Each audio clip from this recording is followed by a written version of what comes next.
Part two to this, I'm going to be able to share. Diagnosing Whiteness and Anti-Blackness, White Psychopathology, Collective Psychosis, and Trauma in America, which recently ranked #1 in Amazon's new book collectives releases, and I'm pretty sure you can get it right there at the conference. Please do so. He's the author and executive producer of the docu-series Diagnosing Whiteness and Anti-Blackness, White Psychopathology, Collective Psychosis, and Trauma in America. Get on his email list. It's a 10-part video series, and he's the founder of Blackademics, a nonprofit organization that provides educational experiences and opportunities to educators, lawyers, healthcare professionals, and the larger population. So Dante is a historian, scholar, public speaker, thought leader, facilitator, and coach, and he has worked and consulted for more than 15 years as a human resource management professional. He's won multiple awards. In 2024, he was awarded the Higher Education Diversity, Equity, and Inclusion Leadership Award by the National Association of Diversity Officers in Higher Education. And I have had the great privilege and honor of co-leading with Dante over the last several years, and can say with all sincerity that I have never experienced anyone hold a container for a group like Dante does. And he allows the deepest and most courageous honesty in participants from all points on the racial spectrum. Dante honored me by asking me to write the foreword to his new book, and has honored me again by asking me to read it to you. So I will do so now and then turn it over to him. I am white. As I read Diagnosing Whiteness and Anti-Blackness by Dante King, I come across terms such as white sociopath, malignant diabolical psychopathy, and white malignant narcissism. One may reasonably ask, how does that make you feel as a white person? And I can answer with sincerity that I feel recognition and relief. I even feel excited and empowered. Why? Recognition because Dante describes a racial orientation inculcated within me at an early age and continually reinforced throughout my life. Relieved because these words break white racial taboos and directly name white sociopathy. Excited because to receive a diagnosis is the first step toward a cure. I feel empowered because I can move past unproductive and self-serving feelings such as guilt and shame. I did not choose to be conditioned into this disorder. I would never have accepted had I been given that choice. Dante's analysis is not about me, but Dante's analysis is about me, but it isn't personal. That understanding is actually liberating as it frees me from defensiveness, hurt, anger, and denial. It renders my self-focus moot. I am left ready to challenge white sociopathy within myself, my fellow white people, and society as a whole. I've been involved in anti-racist education for over 2 decades, working both internally and externally to expose and challenge white supremacy. I could not have done that without deep mentorship from Black people and other people of color.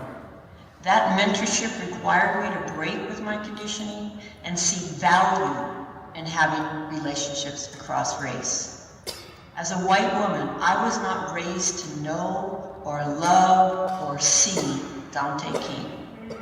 What a tragic loss that would have been if I had not made the changes in my life that would bring us into relationship. Dante is among the most powerful teachers I have had the honor to learn from.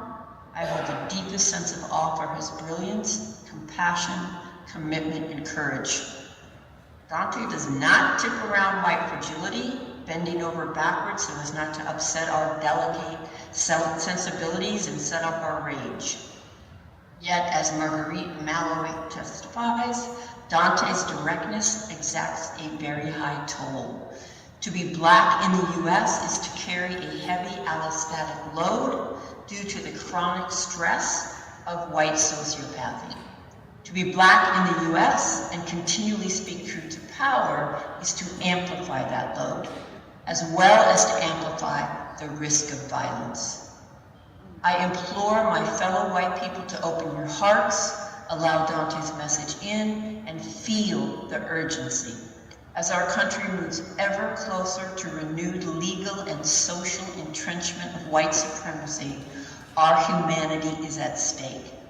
We too have an investment in ending this devastating form of mental illness, which so profoundly limits our capacity for full and moral lives. To any of my Black brothers and sisters, I hope to remind you that regardless of the lies we keep repeating, you are not and have never been the problem. I thank you for your attention. I turn it over to my beloved brother, Dante. It comes with a lot of criticism, antagonism, and vitriol. So thank you so much. I'm honored to be connected to you in a relationship and to be here. So it's been impressive upon me that we have 60 minutes, so I'm going to just jump right in. I want to make sure that people understand some of my folks, that will become clear as I move on or into my talk. But I am raising this morning, and really throughout my work holistically, the experiences of people who have been characterized as and or labeled as Black. And so that includes not only African people, African American people, the people who are Afro-Latino, who are Afro-Indigenous, such as my great-grandmother, and really speaking to people's experiences who have been racialized into the construct of being identified as Black, phenotypically, because they have melanin in their skin. Does that make sense? And so, even within the Latino or Latina or Latina construct, it's important to racialize within that construct because the experiences of Afro-Latinos is much different than the experiences of phenotypically white presenting Latinos. Does that make sense? Okay, do I have Afro-Latinos in the house? Okay, so we're going to get this started, and so I'm going to share with you, I'm going to use to start a conceptual framework by Dr. Frances Cress Welsing. I'm going to allow her to explain it to you, even though she's been dead for a number of years. I'm going to feature an interview of this very brilliant Black woman giving an interview about her conceptual framework. She was actually fired from Howard University in the mid-1970s for this framework, and then we're going to work from it. So turn to the person next to you and say, he's going to share the framework. He's going to share the framework. And then we're going to work from it. And we're going to work from it. Turn to your other neighbor and say, and we're going to learn from it. And we're going to learn from it. Okay. System, white supremacy being the compensation for white genetic recessivity. So I'm going to give some examples that really highlight this, and I'm going to start with the institution of religion. But let me go back because, let me just see. Here we go. Would we consider, for example, the intersection of the influence that white supremacy has in all of these areas of our lives? I'm going to deal with initially the intersections of religion, of war, of politics, legality, and also education and religion. Like this is all wrapped up in there. So, let me just go. Okay. How many of you are familiar with the American Toleration Act of 1649? Okay. Who would like to tell the audience what it said? Who raised their hand? Please stand up. Or someone, whoever stood up, or raised their hands, please stand up. No one. The reason I'm doing this on purpose too, because I have white people that are like, oh yeah, I'm familiar with this, but then when you ask them to recite it, they can never tell you. So if you're sitting next to a white person that says, I've heard of this before, point them out. So I can point them out so I can invite them to go read it. Okay. So the American Toleration Act went like this. For as much as in a well-governed and Christian commonwealth, matters concerning religion and the honor of God ought to be in the first place to be taken into serious consideration and endeavored to be settled. Be it therefore ordained and enacted by the right honorable Caecilius Lord Baron of absolute lord and proprietary of this province, with the advice and consent of the upper and lower house of this General Assembly, that whatsoever person or persons within this province and the islands thereunto belonging shall henceforth blaspheme God, that is, curse him, or shall deny our Savior Jesus Christ to be the Son of God, or shall deny the Holy Trinity, the Father, Son, and the Holy Ghost, or the Godhead of any of the said three persons of the Trinity, or the unity of the Godhead, or shall use or utter any reproachful speeches, words, or language concerning the Holy Trinity, or any of the said three persons thereof, shall be punished with death, and confiscation or forfeiture of all his or her lands and goods to the Lord proprietary and his heirs. So if you reject Christianity, if you blaspheme God, if you say anything to go against Jesus, you will be murdered. Turn to your neighbor and say, you will be murdered. And all of your assets that you've worked for will be forfeited to the Lord Governor. Forfeited to the Lord Governor. How many of you will resist Christianity at this juncture in time? And please don't raise your hand, because most of you won't even go to a riot or a protest. So if you expect me to believe you, I don't. None of us would. So we have to understand that the weaponization of white religion, of European religion, and how it's been used as warfare, not just psychologically, but physically. I think it's very important too to understand in this what I refer to as the conversion laws. I'll give an example of just one. This is 1667, and it says, whereas the doubts have risen, where the children that are slaves by birth, by the charity and piety of their owners, made partakers of the blessed sacrament of baptism, should by virtue of their baptism be made free.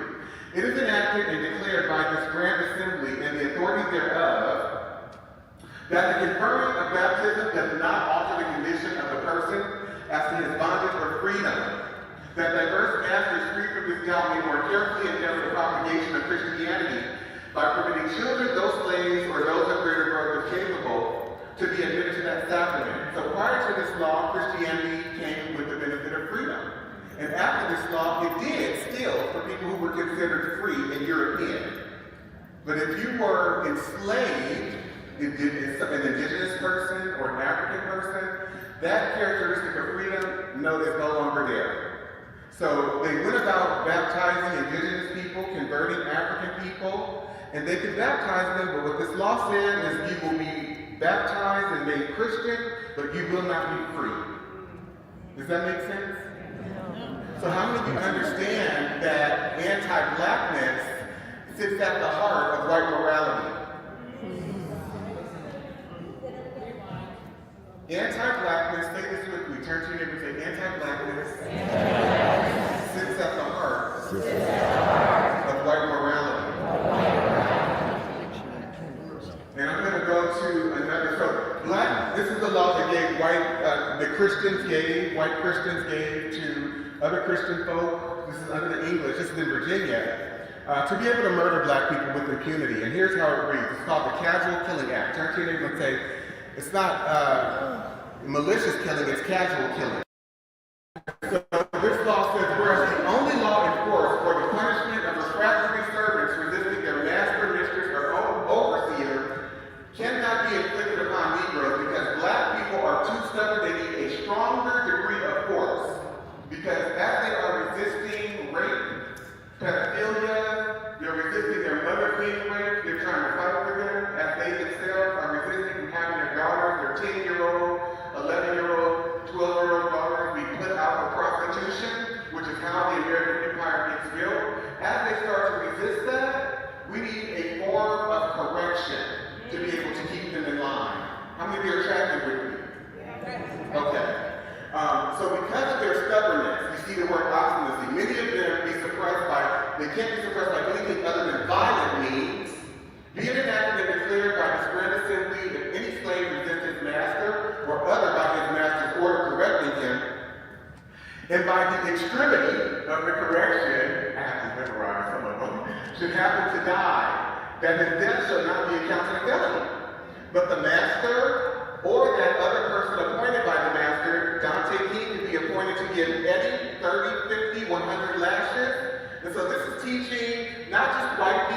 to think about and how to relate to and deal with Black people is also shaping the foundations of what becomes the Black community. Because how many of you know that we weren't Black? We were Ugandan, we were Nigerian, we were Canada, we weren't Black. And so the whole Black construct is one of terror and trauma. And so it said, since, we're giving basically white people the benefit of the doubt, and the entire legal landscape in this culture, and institutional and cultural landscape, is all about giving white people the benefit of the doubt. So each one of these laws and everyone that follows subsequently assumes good intent. How many of you know that a Black person can never assume good intent of anyone? We have no allies here, and sometimes that even includes people that look like us, because they've been trained to adhere to a psychological framework, a cultural framework, a value system, a belief system that aligns themselves with whiteness. And so I have to understand and size up very quickly and accurately who in the room is doing their work, because even Black people cater to white comfort and seek validation from white people and other non-Black people, and they see a valuelessness when it comes to other Black people. So I have to stay away from those Blacks. Turn to your neighbor and say, you have to stay away from those Blacks. And don't get me wrong, I'm very clear, because I used to be one of them. And I'm in recovery. And I still struggle with be or can be, given the circumstance or whatever. But I'm working on myself. And so I'm inviting all of you, as I am too, to be on this journey of recovery from white supremacy. Recovery from anti-blackness. So I'd like you to turn to your neighbor really briefly and just share. What's your initial reaction to some of the examples that I just shared? I'll give you 30 seconds each. Person, just one. A reaction? No one? Okay. You are taking us to church. Synagogue. What am I missing? Temple. Mosque. You are bringing us knowledge to empower us and to help us believe and receive that we are connected to a feeling that we ain't crazy. Look here.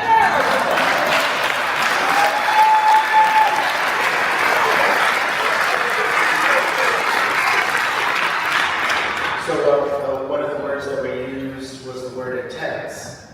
And I asked, well, why would you use that word? And then as they shared, what was coming up for me is I need to ground myself when once again I'm shown something that I was not allowed to see. And so as I begin to see these and continually unpack these moments, it's not about getting upset and angry anymore. I'm grounding down and I'm allowing myself to go on my journey of healing, because that is what I need. So thank you.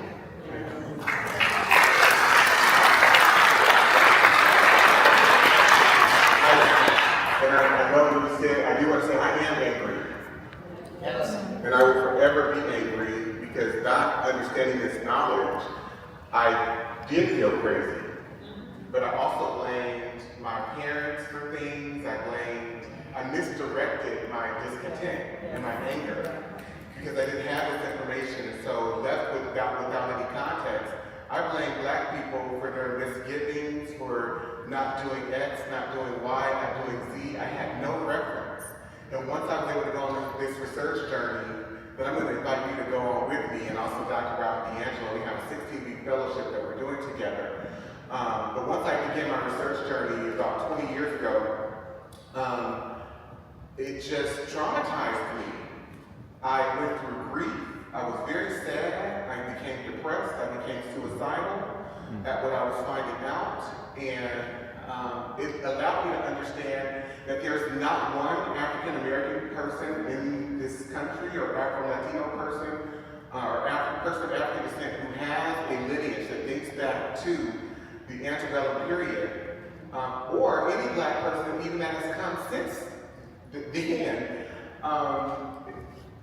whatever result I see, whether they're economically deprived, whether they are on drugs, whether they have been abused or ravaged by the white supremacist system of criminality, it's not their fault. It's not their doing. I have to forgive every black person. And the reason I say that, if you were to join the fellowship, you will see, I'm sharing examples with you, but I have over 20,000 of these legal examples. 20,000. And when you do a chronological trek into the present, it becomes very clear the things that have been happening in this country for centuries. So, that said, I'm going to go to 1672. Turn to your neighbor and say 1672. 1672. And I'm not going to go through this all the way because it's pretty long. It says, for as much as it hath been manifested to this grand assembly that many Negroes have lately been and now are out in rebellion in sundry parts of this country, and that no means have yet been found for, I don't know what's going on, but for the apprehension and suppression of them, from whom many mischiefs of very dangerous consequence may arise to the country, if either other Negroes, Indians, or servants should happen to slide forth and join with them, for prevention of which be it enacted by the governor, council, and burgesses of this grand assembly, and by the authority thereof, that if any Negro, mulatto, Indian slave, or servant for life run away, and shall be pursued by the warrant or human cry, it shall and may be lawful for any person who shall endeavor to take them upon the resistance of such Negro, mulatto, Indian slave, or servant for life, to kill or wound him or them so resisting. So turn to your neighbor and say, violence is an institution of white America. Genocide is an institution of white America. Turn to your other neighbor and say, what happens to a people? What happens to a people? When it is programmed into them, that they can murder willfully, without cause, but based on a presumption or assumption that they are in fear.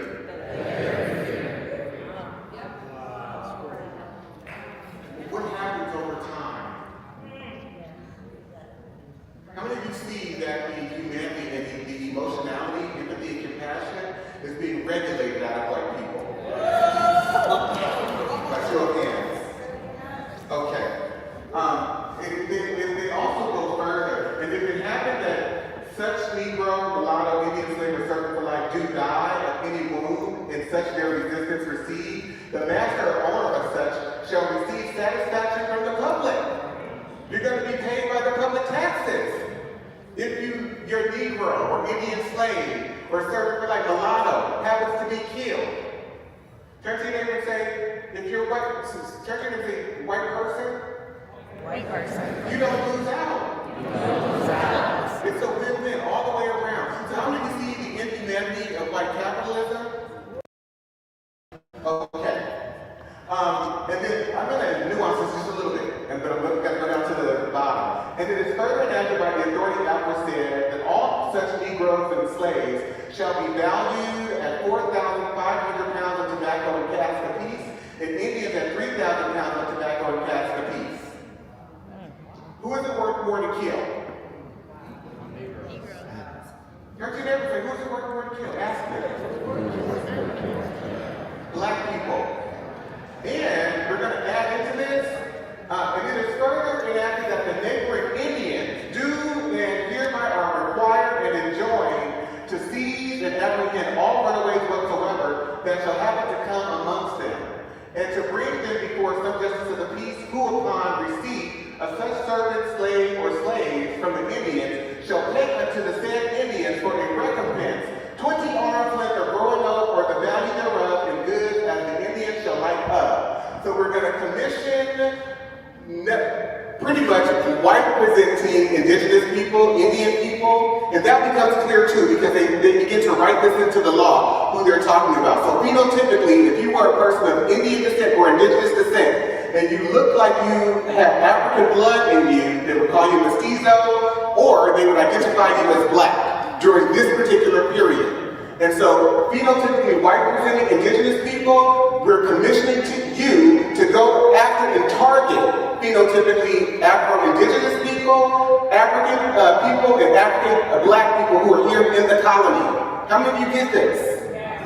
This is very nuanced, and it's important that we racialize always, understanding that racism in America is a color caste system.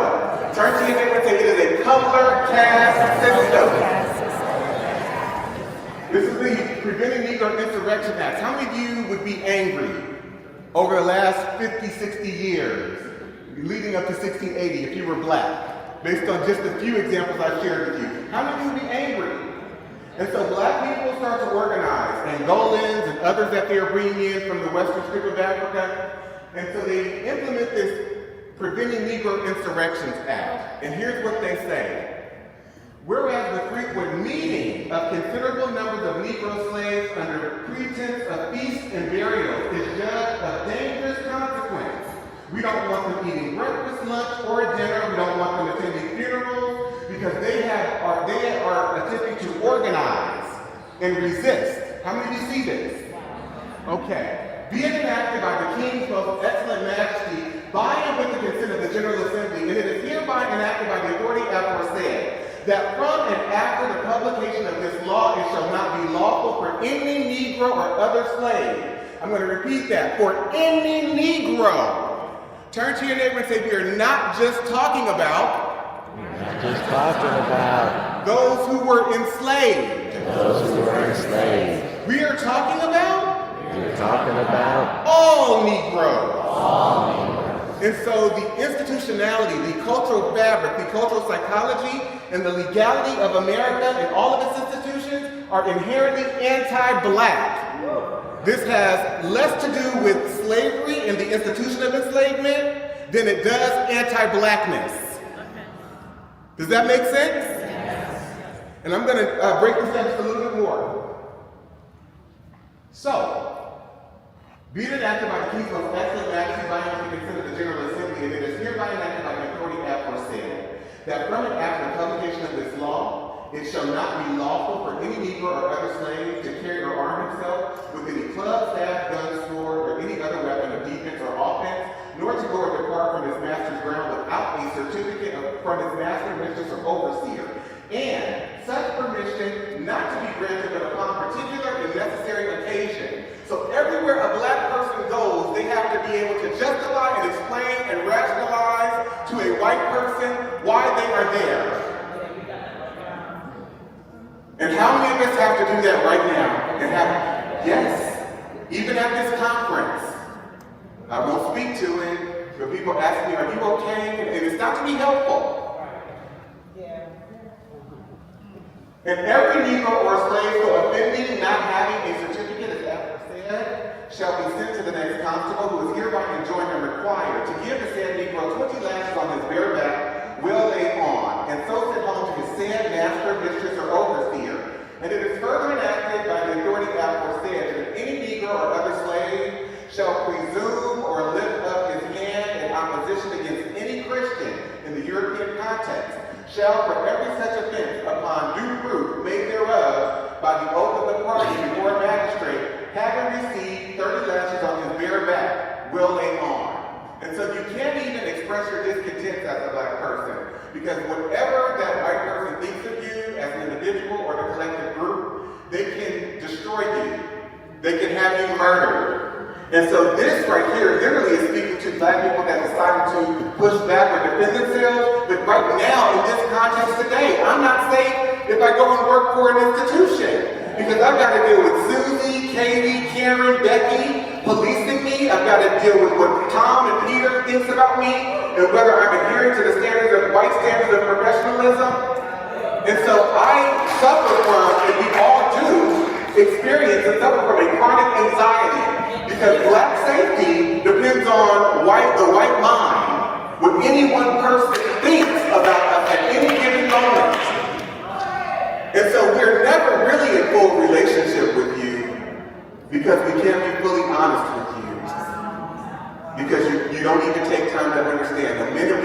our discontent. We are problematic and difficult, and if he just would have said it with a little less emotion, then I could have heard him. I felt frightened. He didn't say that, but it felt like, I just felt like. And so you all have this chronic anxiety that you suffer from, and a lack of emotionality, and lack of compassion, and a lack of humanity, that you need to begin to engage if you want to be in true and real relationship with Black people. Because do not mistake our niceness as though we are in relationship with you. We fear you, and we are programmed to cater to your comfort. And so knowing that you can have us killed, you can destroy our livelihood at any time, we have to be pleasing to you. The Black people here are identifying and agreeing with everything that I'm saying. I want you to stand.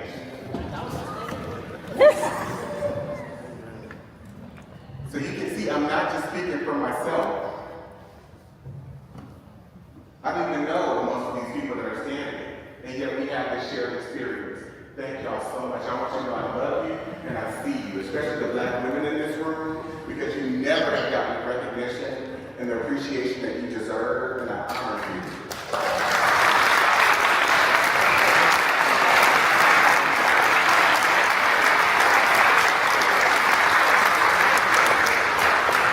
And the Black men too, my Black males, my Black brothers, I love you, I see you, I understand the erosion of your humanity. Having to minimize yourself and make yourself small, not even being able to defend yourselves, your sons, daughters, nieces, and nephews. It's crazy.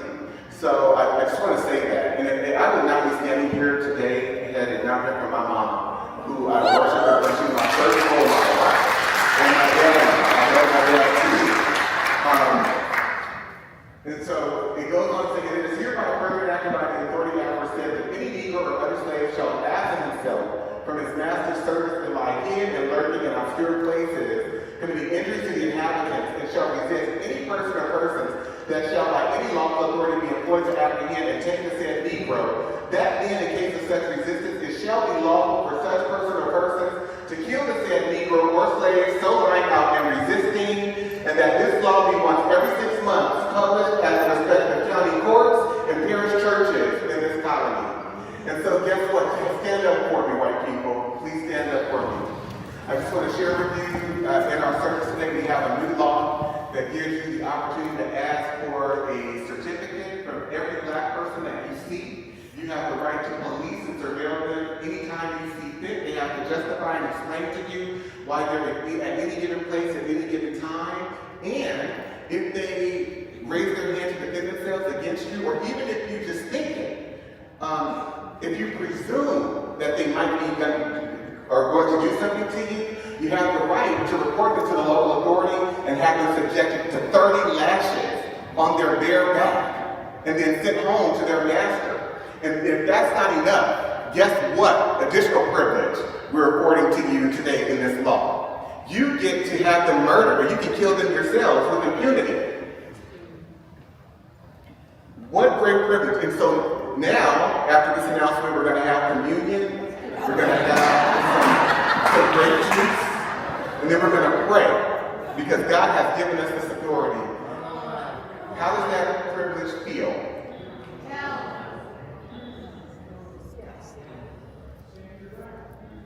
Part of me has to die for me to say yes to that. What part of myself do I have to kill to say yes to that law? A part of me has to die.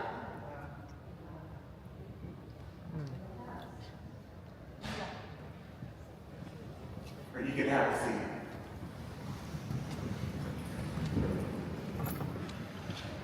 So in what ways is whiteness being defined?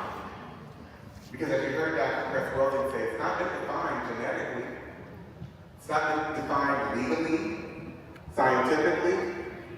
So in what ways are these laws shaping what it then means to become white? Anti-Black. Very pro-white, concerned with the lack of pigment as a characteristic in those who have melanin. But then there's also a direct target of anti-Blackness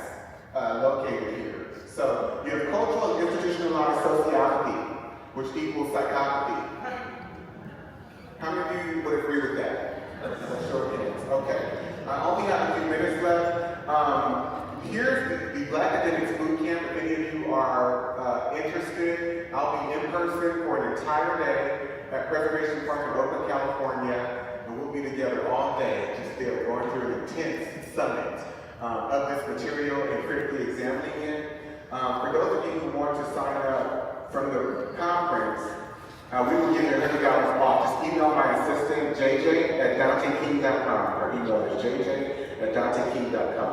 If you would like to join the fellowship I spoke about that Dr. Robert D'Angelo and I are doing, that starts September, and it's every other Wednesday on Zoom from 10 a.m. Pacific time to 2:30 p.m. Pacific time. And we go for 8 months, 16 weeks, every other week. If you register from the conference, again, I will offer you $1,500 off. Just email my assistant, jj@danteking.com.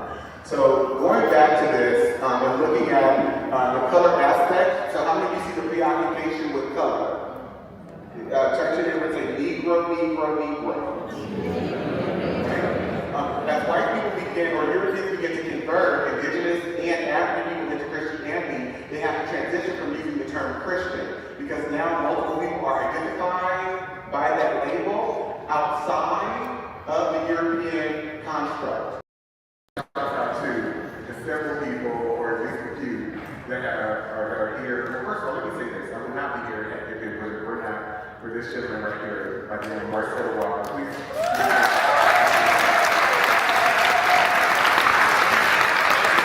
And my other assistant, who just handles my whole life.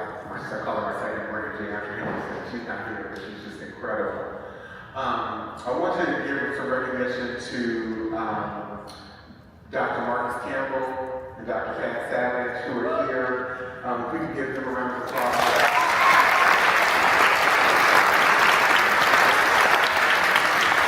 I've been doing some incredible work with them, some deep work. And as well as Katie. Katie's here, and where's Kelly? I saw Kelly here too. If you both want to stay. Oh, there you go. These two white women took the fellowship. I think, Kelly, you took it once and then you're back again. So she's taken it the second time, and we've just been building community and healing together, transforming together. So, thank you all.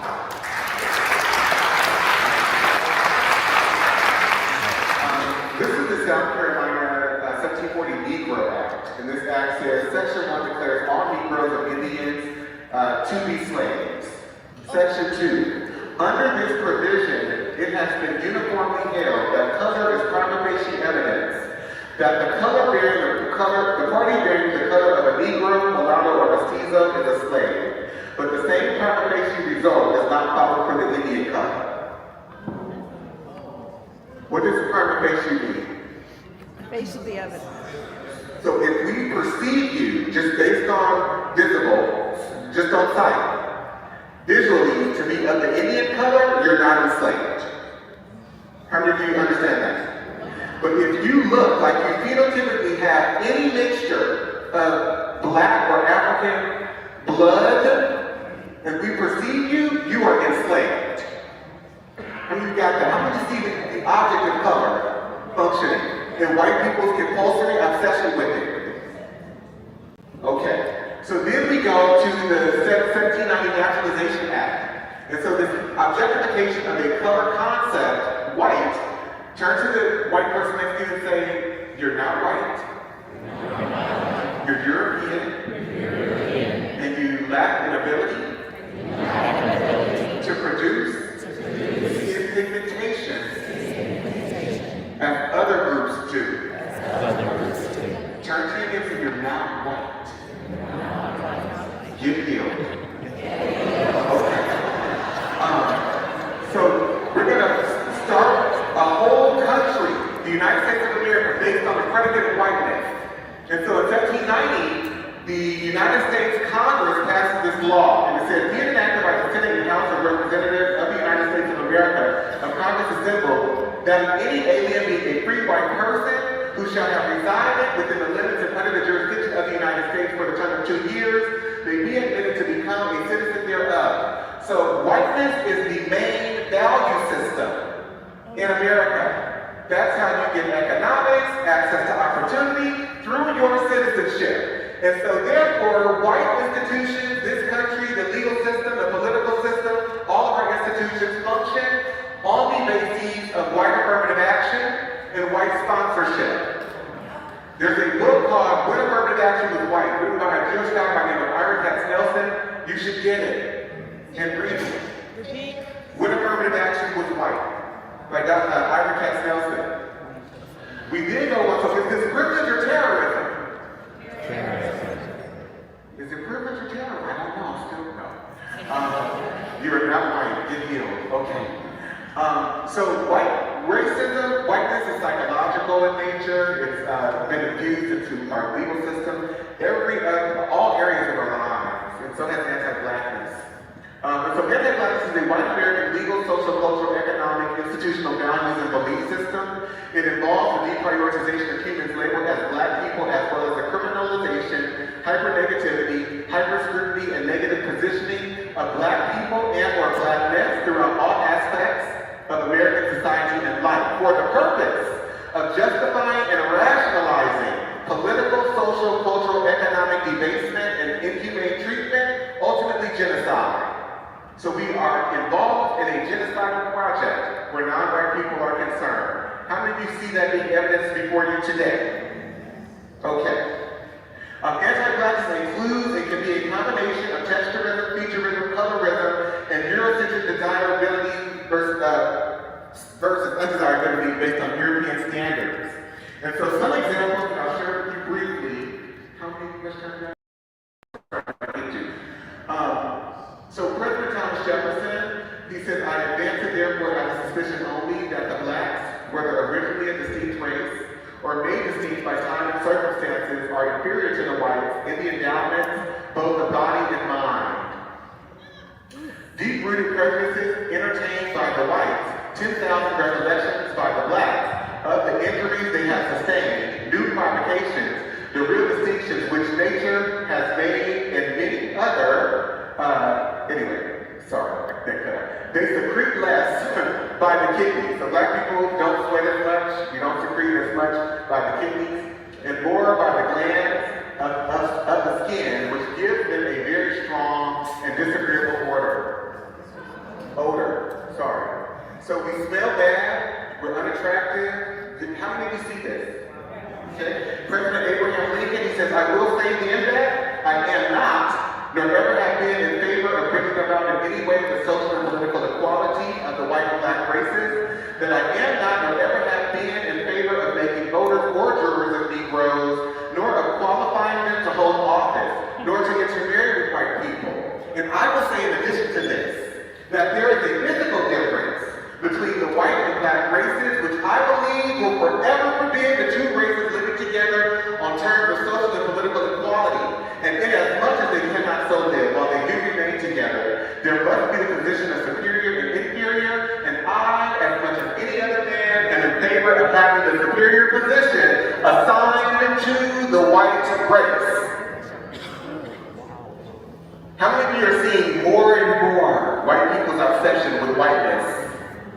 By show of hands. Turn to your neighbor. This is not about being American. This is about being white American.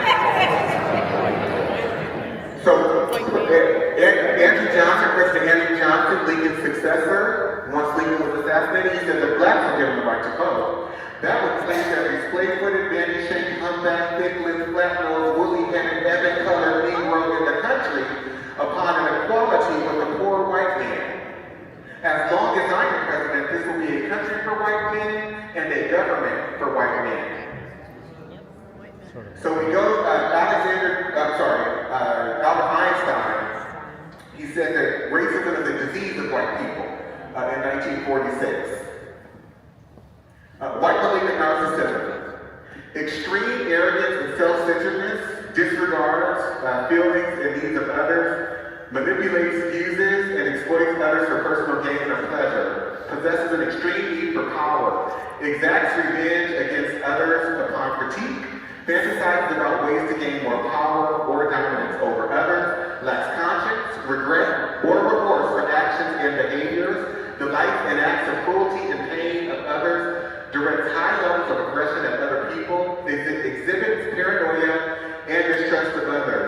I was going to get into, if I had time, the ways in which academic institutions were used to create scientific philosophies to define Black people as inferior. And so if you study the field of psychiatry, white psychiatry, you understand that all of the behavioral determinations that have been made are all made up by white people. And they use their own cultural, psychological orientations to try and define and determine what human behavior should look like for all human beings on the earth. How many of you understand the degrees of narcissism contained in that particular functionality?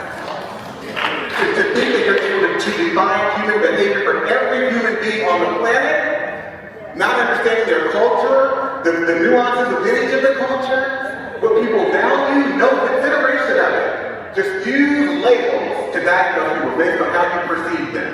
Turn to your neighbor and say, it is psychotic. And so, that was University of Pennsylvania. I'm going to end with a quote. If I can get to it. These are rape laws that just only included white women, didn't include Black women. White men were not criminalized in most states for rape. Every prototype that they mentioned for rape in these laws has to do with a Black male. And I'll just share a few examples with you about this. This is Celia, who murdered her 65-year-old master, Robert Newsom, in 1855. And when the judge handed down the instructions for the jury, here's what the judge said. If Newsom was in the habit of having intercourse with the defendant, who was his slave, and went to her cabin on the night he was killed to have intercourse with her, or for any other purpose, and while standing, he was in the floor talking to her, she struck him with a stick, which was a dangerous weapon, and knocked him down, and struck him again after he fell, and killed him by either blow. It is murder in the first degree. So if he was in the habit of raping her, he should have just been able to do it. And it's murder in the first degree. How many of you understand the white psychology, the logic behind this? The standard of reasonableness. Thank you, Alan. So I'm gonna move on. The crime of rape does not exist in this state between African slaves. Our laws recognize no marital status as between slaves. Their sexual intercourse is left to be regulated by their owners. The regulations of law as to the white race on the subject of sexual intercourse do not and cannot, for obvious reasons, apply to slaves. Their intercourse is promiscuous, and the violation of a female slave by a male slave would be a mere assault and battery. So this is in and out of slavery. So when we go to Dorothy v. State, they said in the Georgia Supreme Court that Black men, if there's any evidence that says that this Black man did not intend to commit a rape, their Blackness will trump the evidence. How many of you understand that? This is 1899, so we're no longer talking about slavery. The Florida Supreme Court, Black women are immoral, so therefore they can't prove chastity. So they can't be raped. This is 1918. Alabama, 1953, Black men are just rapists. And it doesn't matter if there's any evidence to refute that idea. The evidence doesn't matter because their Blackness is what makes them rapists. And so therefore, how many understand the culture of white predation? And so rape and pedophilia are white American cultural institutions, white American moral institutions, white American legal institutions, white American political institutions, and white American economic institutions. So Dr. Bobby Wright, can I have 5 more minutes, please? Yeah. Can I get 5 more minutes?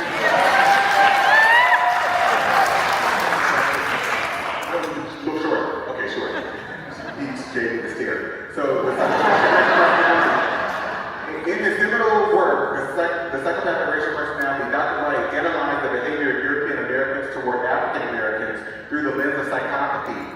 He proposed that the historical and ongoing mistreatment of African Americans by European Americans is not simply a matter of prejudice or ignorance, but it is indicative of a deep-seated psychological condition.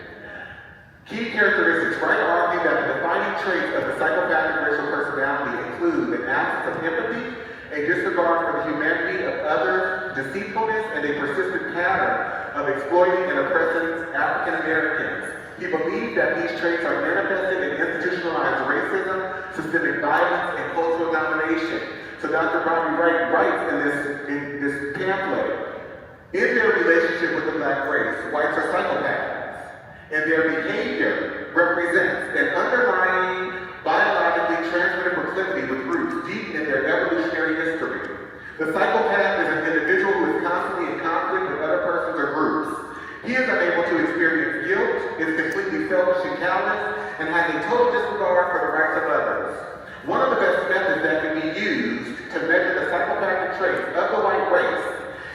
observing and analyzing their universal overt behaviors and attitudes towards blacks. Psychopaths simply ignore the concept of right and wrong. By ignoring this trait in the white race, the lack of ethical and moral development, blacks have made and are still making a tragic mistake in basing the worldwide black liberation movement on moral suasion. It is pathological for blacks to keep attempting to use moral suasion on a people who have no morality, where race is the variable. I want to end with this though. Black and brown people, you have ingested this just as much as white people have. Because you strive in your quest for progress to be just like white people. And so this extends to you. You've been trained to be psychotic. You've been trained to be delusional. Because how many of you are hearing this history for the first time? So many of these examples, by show of hands. The specifics of it. I want you to stand. How many of you are hearing it for the first time? And I'm just to say, everyone in this room is, in terms of the specific examples. I'm sure you can have my presentation. That means you've been living within a delusion. Because you've not known what has gotten you here to this moment. And so you've been living in a delusional state. And so if white people have been trained to be sociopathic and psychopathic where black people are concerned, that is true for you too. Because everything that they believe, you believe. Everything that they value in terms of their educational system, language, logic, all our cultural norms, standards, you brought into that too. So you have to do your own work and start your own journey. Thank you so much for having us.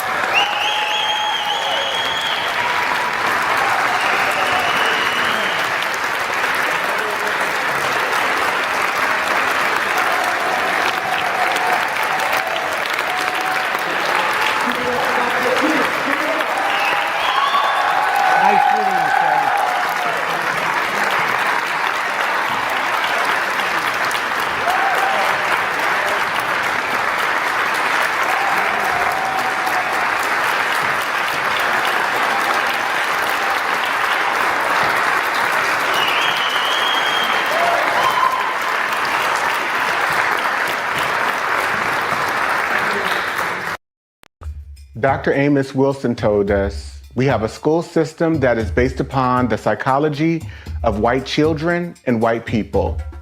If we are trying to educate our children in that system, they are bound to fail. The very structure of the educational system itself is based upon a white model, and therefore it has a built-in failure mechanism for black children, one way or the other. Dr. Bobby Wright told us, in their relationship with the black race, whites are psychopaths, and their behavior represents an underlying biologically transmitted proclivity with roots deep in their evolutionary history. The psychopath is an individual who is constantly in conflict with other persons or groups. He is unable to experience guilt, is completely selfish and callous, and has a total disregard for the rights of others. One of the best methods that can be used to measure the psychopathic traits of the white race is observing and analyzing their universal overt behaviors and attitudes towards black people. Psychopaths simply ignore the concept of right and wrong. By ignoring this trait in the white race, the lack of ethical and moral development, blacks have made and are still making a tragic mistake in basing the worldwide black liberation movement on moral suasion. It is pathological for black people to keep attempting to use moral suasion on a people who have no morality, where race is the variable. Acclaimed author Dante King invites you to purchase his book, Diagnosing Whiteness and Anti-Blackness, by going to his website, www.danteking.com, or Amazon, Barnes & Noble, and any other major book retailer